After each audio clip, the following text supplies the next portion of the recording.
लोगों के लिए एक नया चैनल ओपन किया है जिसके अंदर आप सभी लोगों की जो भी रिकमेंडेड मूवीज, कार्टून मूवीज या फिर एनिमे रहेंगे उन सभी को मैं ट्राई करूंगी यहाँ पे एक्सप्लेन करने का। सो गाइस, जितना आपने मुझे वहाँ सपोर्ट किया है आप मुझे उतना ही सपोर्ट इस चैनल पे भी करिएगा। तो इसी के साथ में मैं पहली मूवी की शुरुआत करने वाली हूँ रैटाटुई के साथ में। तो बिना प्रतीक्षा कराए चलिए मैं आपको ले चलती हूँ इसी कार्टून मूवी के अंदर। हम सभी जानते हैं कि हम में से किसी न किसी को खाना बनाना बहुत अच्छी तरीके से आता है, लेकिन क्या आपने कभी देखा है कि कोई एनिमल या कोई एक छोटा सा जानवर भी कुक बन सकता है? इसी चीज का प्रूफ हमें इस मूवी ने दिया है। गाइस, ये एक कंप्यूटर एनिमेटेड कॉमेडी फिल्म है जो कि 2007 में आई थी। कहानी की शुरुआत होती है पेरिस से, जहाँ पे बेस्ट शेफ और बेस्ट फूड हमेशा से ही पॉपुलर रहे हैं। मूवी की शुरुआत में हम देखते हैं एक छोटा नन्हा रेमी नाम का रैट था जो कि अपनी बड़ी सी फैमिली के साथ में रहा करता था। रेमी कभी भी बुरा खाना नहीं खाना पसंद करता था और इसी के साथ में उसे फ्रेश फूड और अच्छी चीजें सूंघने का भी शौक था। उसका एक भाई था एमियल, वो उसे भी कहता था कि तुम हमेशा अच्छा खाना खाओ और कभी भी खाना चुरा के मत खाओ। रेमी एक बहुत बड़े शेफ से इंस्पायर था जिसका नाम था गुस्ताव। उन्होंने एक बुक लिखी थी जिसका नाम था एनीवन कैन कुक। रेमी उसी बुक को देख के इतना ज्यादा इंस्पायर हुआ था और वो हर चीज के अंदर फ्यूजन करना चाहता था। इसी कारण एक दिन उसके हाथ में चीज और मशरूम का टुकड़ा लग जाता है, इसीलिए उसे वो बारबेक्यू करने के लिए जगह ढूंढता है। इसी के साथ में उसे कुछ स्पाइसेस भी चाहिए थे, लेकिन कुछ ही देर बाद के अंदर उसे पता चलता है कि उसके घर के अंदर चूहे घूम रहे हैं और वो अपनी गन लेके उन्हें शूट करने लग जाती है। वो शूट इतना ज्यादा करती है कि उसका पूरा रूफ टॉप ही नीचे आ जाता है और जब वो रूफ टॉप नीचे आता है तो वहाँ उसे चूहों की पूरी फैमिली दिखाई देती है और अब सारे चूहे डर के मारे उस जगह को छोड़ने के लिए वहाँ से भाग निकलते हैं। वो लेडी अभी भी गन से शूट करना नहीं रुक रही थी, लेकिन रेमी यहाँ पे भागते भागते पीछे छूट गया था। सारे के सारे चूहे सीवर के अंदर चले जाते हैं और रेमी भी उनके पीछे पीछे जाने की कोशिश करता है, लेकिन वहाँ पानी का इतना तेज बहाव था कि रेमी उन तक नहीं पहुँच पाया। रेमी काफी दिनों तक उनका इंतजार भी करता है, लेकिन आखिरकार उसकी इमेजिनेशन उसके सामने आ जाती है, यानी कि शेफ गुस्ताव, कि तुम्हें यहाँ नहीं रहना चाहिए बल्कि तुम्हें अपनी जिंदगी आगे बढ़ानी चाहिए। उसके बाद में अब रेमी आगे निकल पड़ता है और वो अपनी आंखों से देखता है कि वो पहुँच चुका था पेरिस में, यानी कि वहाँ जहाँ पे शेफ गुस्ताव का सबसे बड़ा रेस्टोरेंट है। इधर दूसरी तरफ रेस्टोरेंट के किचन का सीन दिखाया जाता है जहाँ पे एक लिंग्विनी नाम का लड़का कुछ लेटर्स लेके पहुँचा था। उस रेस्टोरेंट का हेड शेफ जिसका नाम था स्किनर उसे जॉब पे नहीं रखता है, लेकिन बाकी लोग कहते हैं कि हमें एक ऐसे लड़के की जरूरत है जो कि यहाँ पे सफाई कर सके। तब स्किनर उसे रख लेता है और इसी टाइम लिंग्विनी के हाथ से एक सूप गिर जाता है जिसे वो वापस बनाने की कोशिश करता है, लेकिन वो सब कुछ उल्टा सीधा कर रहा था। रेमी ये सारी चीजें ऊपर बैठा कांच में से देख रहा था और अब वो गलती से उसी किचन के अंदर गिर जाता है। वो बेचारा वहाँ से काफी ज्यादा भागने की कोशिश करता है, कभी किसी के पैरों के नीचे आने वाला था तो कभी ट्रॉली के नीचे आने वाला था। बचते बचाते वो विंडो की तरफ भागता है कि वो बस वहाँ से बाहर निकल जाए, लेकिन वो ये भी देख रहा था कि लिंग्विनी उस पूरे सूप का सत्यानाश कर रहा था। तभी उसकी इमेजिनेशन उसके सामने आ जाती है, यानी कि शेफ की, और वो उसे बताते हैं कि तुम इसे ठीक कर सकते हो। तभी रेमी वहाँ पे शुरू हो जाता है उस सूप को प्रिपेयर करने के लिए। वो गैस की आंच धीरे करता है और उसके बाद में अच्छे अच्छे स्पाइसेस उसमें डालने लगता है। कुछ ही देर के बाद में लाइट ऑन होती है और लिंग्विनी को पता चलता है कि ये सारे के सारे स्पाइसेस एक रैट ने डाले हैं। वो सूप जल्द ही कस्टमर्स के पास में सर्व होने वाला था। स्किनर काफी ज्यादा गुस्सा था लिंग्विनी के ऊपर कि तुमने ये सूप को हाथ भी कैसे लगाया। इधर इनकी लड़ाई के बीच में वो सूप सर्व होने चले जाता है कस्टमर के पास में। सभी को लगता है कि ये तो बहुत बड़ी प्रॉब्लम हो गई है, लेकिन तभी बाहर से न्यूज आती है कि ये तो एक क्रिटिक थी, यानी कि जो कि रेस्टोरेंट के ऊपर रिव्यूज लिखते हैं, और सामने से रिव्यू आता है कि ये सूप तो बहुत ही ज्यादा अच्छा था। सभी जब उस सूप को टेस्ट करते हैं तो पता चलता है कि ये सूप सच में बहुत ज्यादा अच्छा बना है। किसी को भी बिलीव नहीं होता है कि लिंग्विनी ने इतना अच्छा सूप कैसे बनाया है। तब स्किनर उसे बोलता है कि ठीक है, लेकिन तुम्हें ये अगली बार फिर से बना के दिखाना होगा। और उसी टाइम रेमी भी वहाँ से बाहर निकलने की कोशिश करता है, लेकिन सभी लोग उसे देख चुके थे। लिंग्विनी रेमी को एक ग्लास कंटेनर में अपने साथ में ले जाता है, लेकिन लिंग्विनी को पता था कि ये सूप उसने नहीं बनाया था बल्कि इस छोटे चूहे ने बनाया था। वो उससे बात करने की कोशिश करता है और रेमी भी उसे रिटर्न के अंदर सर हिला के आंसर देने लगता है। तब रेमी को पता चलता है कि ये रैट मेरी बातें समझ सकता है और सुन सकता है। वो जब उस ग्लास कंटेनर को खोलता है तो रेमी वहाँ से भाग निकलता है और लिंग्विनी काफी ज्यादा परेशान हो जाता है। वो सोचता है कि ये एक सिर्फ चूहा है, ये मेरी हेल्प कभी नहीं कर सकता है, लेकिन उसी टाइम रेमी वापस आ जाता है और अब ये दोनों लिंग्विनी के घर पे आ चुके थे। अगली सुबह लिंग्विनी के उठने से पहले ही रेमी ने उसके लिए ब्रेकफास्ट बना के रख रखा था। बेचारा रेमी ब्रेकफास्ट करने से पहले ही लिंग्विनी उसे उठा के ले जाता है। अब यहाँ किचन में सभी लोग न्यूज़पेपर पढ़ रहे थे कि एक दिन पहले कैसे कोई क्रिटिक यहाँ पे आई थी और उन्होंने एक सूप टेस्ट किया था और उसके बाद में उन्होंने इस रेस्टोरेंट को काफी अच्छी रेटिंग दी है। इधर लिंग्विनी सोच रहा था कि वो रेमी को कैसे छुपाए। वो रेमी को अपने जैकेट में डालता है, लेकिन अभी इन दोनों की ट्यूनिंग इतनी अच्छी नहीं थी कि ये दोनों काम कर सके। रेमी हर जगह लिंग्विनी को बाइट करने लगता है। लिंग्विनी रेमी को कहता है कि ऐसे हम काम नहीं कर सकते और तभी वहाँ पे स्किनर भी पहुँच जाता है। उसे ऐसा लगता है कि लिंग्विनी किसी से बात कर रहा था। तब लिंग्विनी कहता है कि नहीं, मैं तो खुद से बात कर रहा था, यहाँ पे तो और कोई भी नहीं है। और तभी लिंग्विनी छुपते छुपाते रेमी को अपने कैप के अंदर रख लेता है। लिंग्विनी ऑलमोस्ट किसी वेटर से टकराने वाला था कि तभी वहाँ पे रेमी उसकी हेयर पुल कर देता है और लिंग्विनी गिरने से बच जाता है। और अब इन दोनों को पता चल जाता है कि इन दोनों को अपनी ट्यूनिंग कैसे बिठानी थी। अब रेमी लिंग्विनी के सर के ऊपर बैठा था और लिंग्विनी को ब्लाइंड फोल्ड कर दिया गया था। रेमी जैसे जैसे इंस्ट्रक्शन देता जा रहा था, लिंग्विनी भी वैसा ही वैसा काम करता जा रहा था। धीरे धीरे लिंग्विनी काफी ज्यादा परफेक्ट हो चुका था, मानी कि एक कठपुतली। नेक्स्ट डे लिंग्विनी ने वही सूप वापस से बना के रेडी कर दिया था और अब सभी लोगों को बिलीव हो चुका था कि वो सूप लिंग्विनी ने ही बनाया था। उस पूरे रेस्टोरेंट के अंदर सिर्फ और सिर्फ एक फीमेल शेफ थी जिसका नाम था कोलेट। स्किनर ने लिंग्विनी को बोला था कि तुम कोलेट के साथ में रहो ताकि वो तुम्हें और अच्छी चीजें सिखा सके।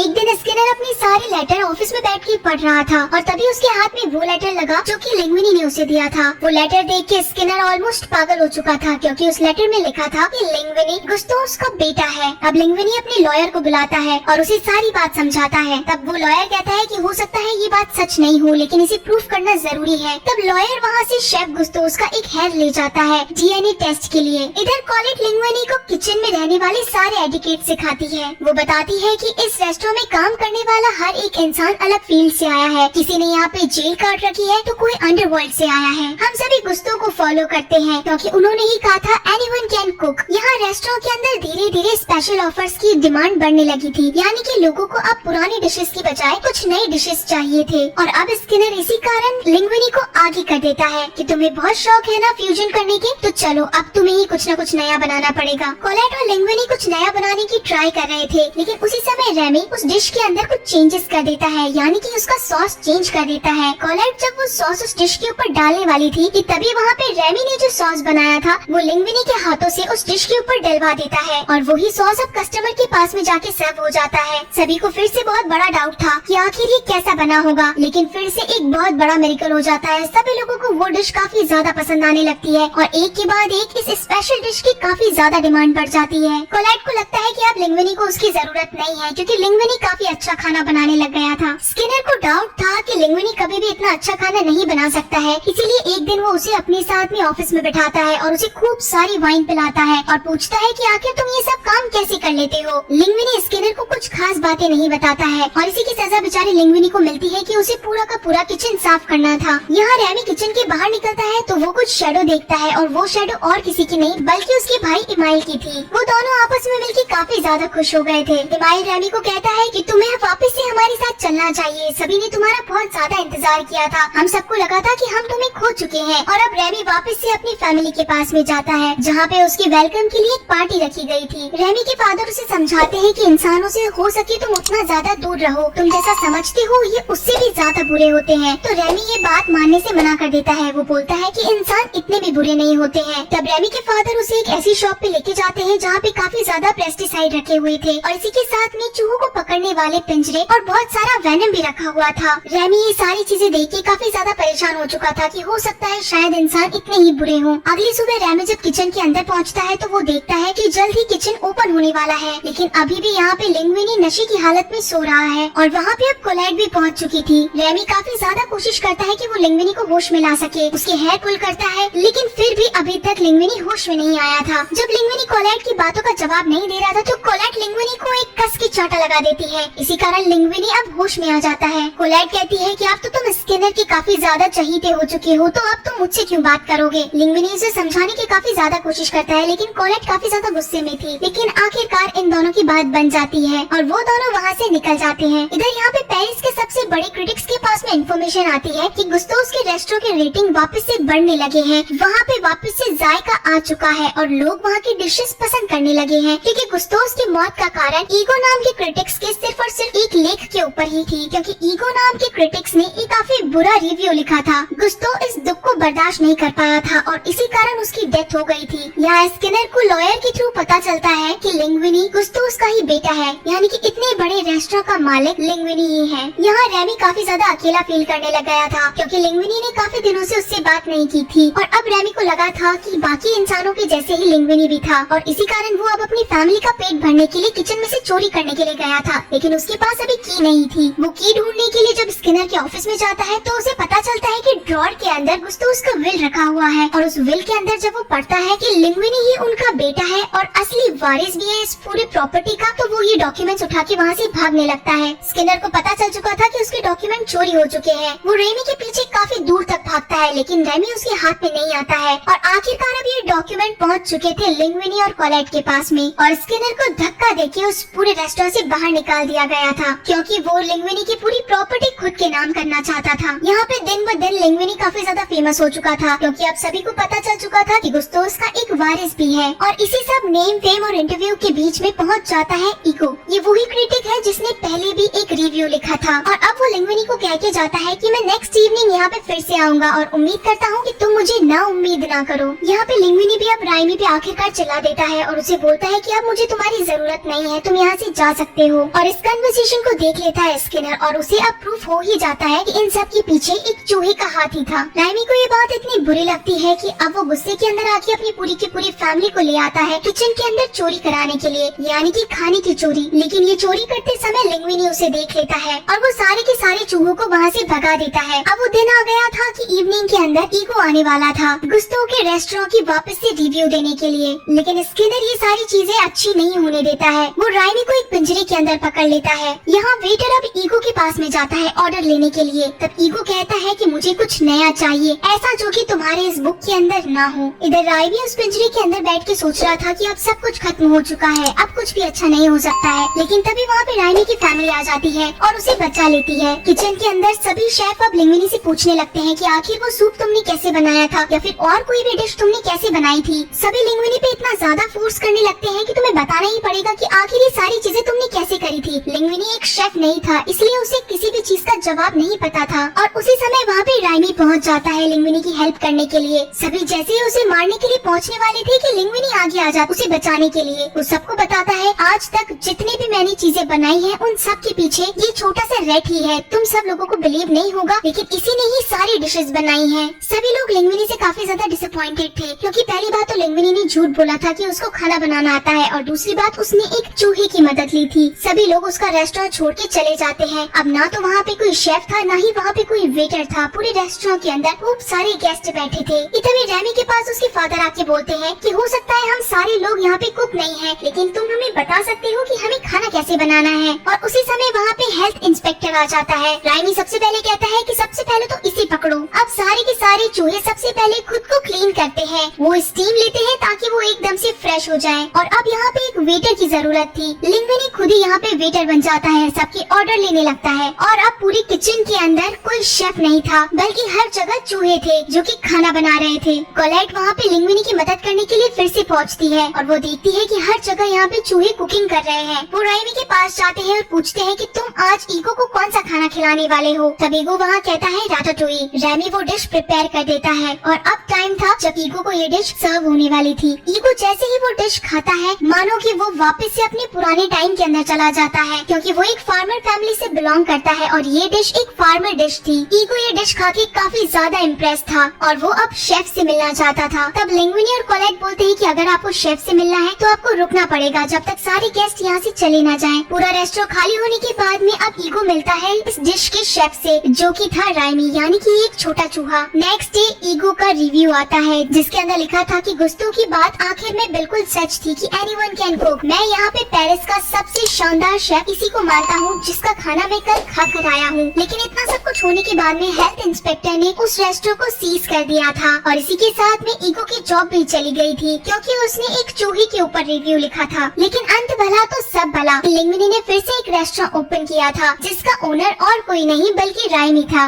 वहाँ पे राइमी खुद शेफ था, और इसी के साथ में कोलेट और लिंग्विनी भी वहाँ पे काम किया करते थे। ईगो वहाँ पे बहुत बार आया करता था, खासकर राइमी की स्पेशल डिश खाने के लिए, राटाटोई। और इसी के साथ में दोस्तों ये कहानी यहाँ पे खत्म होती है। तो आप सभी को कैसी लगी है कार्टून एनिमेटेड मूवी मुझे जरूर बताइएगा, और आप सब लोग मुझे बता भी सकते हैं कि आप सभी लोगों को कौन सी कार्टून एनिमे वगैरह देखनी है, ताकि मैं आप सभी लोगों के लिए वो जल्द से जल्द ला सकूं।